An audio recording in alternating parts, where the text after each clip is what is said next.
Magurang ko si Gloria, ikaw. Yung ginagawa dapat kita yung ginagawa. Oo, ayan o. Ay ang mataas na interest rates.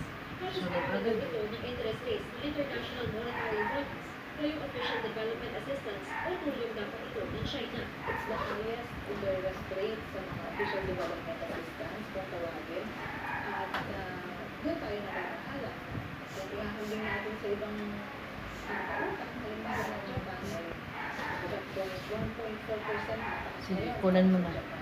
Bago na natin papayara ng 2 to 3%. masakit Sa gawa ng mga aktibidad na sa tingin ng China. mahapdi din yan. Hindi. Sa ating kapasidad Hindi, na may magbayad ng utang. Para pantay yan.